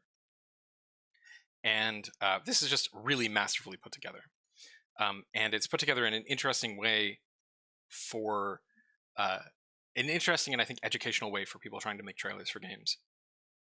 Because it doesn't do a lot of things that people normally suggest that you should do, but every single shot in this is telling us important information. For a trailer, you have to take all of the cuts that you have and consider them in terms of what are the people watching your trailer thinking. And so our first two cuts are extremely fast. They're 3 seconds long, and then we have so this little tiny cinematic intro here, we start on a light, and then we jump to the knight stepping into frame, and then we show Dirtmouth, and then we jump into frame. And this does a whole bunch of stuff very, very quickly. So in combination with the really good soundtrack, these 3 shots at the beginning are saying like, hey, this is a high quality game. Look at this. We have full animation here. This is not cheap, right? If you started with this shot, even though this background is gorgeous and the post-processing effects are really, really good, you might think, oh, it's just a side-scroller. What these first 3 shots are establishing very strongly is mood. We have a nighttime scene, we have little bugs near a light, and also polish. Look at this. We know what we're doing. This is a high quality product. Please stay with us, right? Your first shots in a trailer, the first thing you have to do is convince people to keep watching the trailer, to not click away, to not look at something else. And I think these do this very strongly, even though Hollow Knight doesn't really have any more of these animated things. I think it only has like 2 or 3 more little tiny cutscenes like this. In total, it has maybe 25 seconds of animation. It's not a game that has much of this. This is kind of not false advertising exactly, but it is. It's not a big part of this game, and yet they put it as the first thing you see. And in this case, it's telling you, "Hey, stick around. We know what we're doing." And then this shot, which is showing up at 5 seconds in, is telling us what kind of game is this. This is a side scroller. It's also telling us, "Hey, look, our side scroller is going to be really, really pretty," and also subtly with this as the choice of the cut. It's a continuation from the cinematic, and it's also saying, "Hey, you're entering into a new world, right? We know that this little character is heading towards those lights because we've seen them, and also they have just jumped down into darkness." Then we get the logos, which is a daring choice. Usually, logos are usually you would only put your logos at the end or something because nobody knows necessarily who Team Cherry is, but at least not yet. But these are really fast, right? These are on screen for like we don't linger. We go from the 2 logos are on screen for collectively 3 seconds. And then we have the knight who is walking into the lights. So we knew that they were heading towards the lights. We knew they had jumped down to try to get to the lights. Now they are walking into the lights. And now we're going to show this is a game that has monsters. This is a game that has multiple environments. And also, this is our first action shot.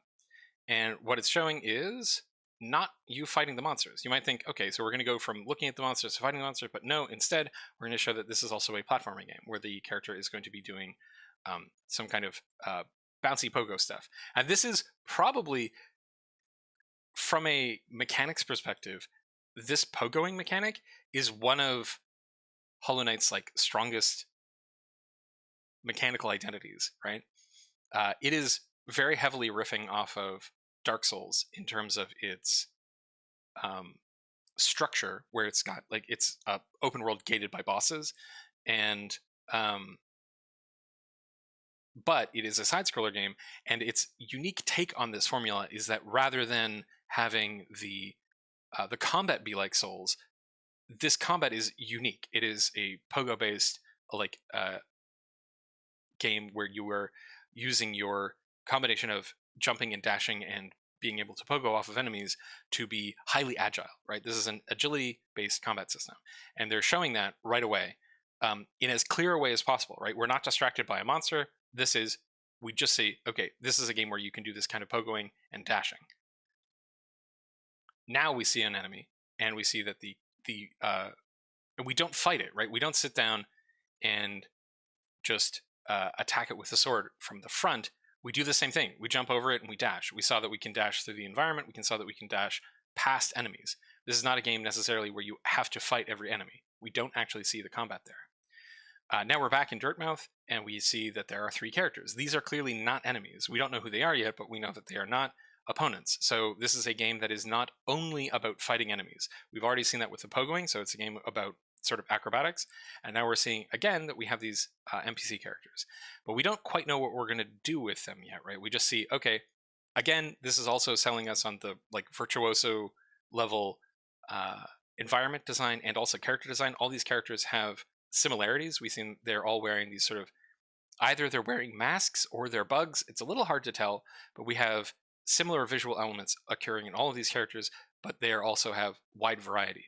Also, this guy looks a lot like our protagonist, but is slightly different. So we have iterations on themes, which tend to be things that make people think. Iterations on themes is a really, really powerful design tool if you want people to like pay attention to things. Now we have swimming, which is showing that, again, this is proving that like we're going to have lots of different environments. There's lots of different things you can do. You're not just pogoing, you can also swim. And then we have this shot with Quirrell. This is a very cute shot. We have the protagonist sitting on a bench next to somebody, and this is doing a lot of work along with the constant sense of progression. Like all of these shots are tracking left to right, and then we hang on this one. So we're just gonna jump over the guy, we pan through Dirtmouth, and then we swim. And then we're still panning here, but it's much slower, right? This is a moment of transition, right? And also, we're getting the City of Tears, which is one of the most beautiful environments in this game. And so this is telling us another thing about NPCs. Not all characters in this game are going to be hostile to you. Some of them are friendly. And like you can just sort of hang out and chill with them sometimes, which is a nice moment in this game. And now we're going to move the opposite direction. Also, this little animation from Quirrell here, right? It's almost nothing. He just moves his head and his hand, but it says like, okay, this character is alive, right? This is a character that you need to pay attention to. Now we are moving in the opposite direction. Like the tone of the environment has shifted completely, and we see like the sort of weird infection stuff, and we're moving the opposite direction, right? Where this is clearly the opposite of what we have seen before, and this character looks quite threatening. But now we're going the other way. So basically left movement, that's like hostility. Rightward movement, this is sort of positivity and friendliness. This character is now going to do something very, very cute, which is just blink. And so we're panning through other characters here, and this is also vitally important. So this is another character. We've seen 3 characters in quick succession where we were looking at all of them, and now we're here with this character, and we talk to her. And this UI, the fact that we actually talk to her and we see this UI, is going to imply that all those other characters, we can talk to them. And that is true, but we don't have to see it, right? This one interaction where we talk to her and she reacts to us is telling us, okay, this is a game where you can pogo and you can swim and you can fight enemies. And there will be like dark and creepy places, but also you can talk to all these characters in here. And all of these characters are, and like, I love her animation. Her animation is so cool. Again, we're moving left, so we're moving out of sort of okay.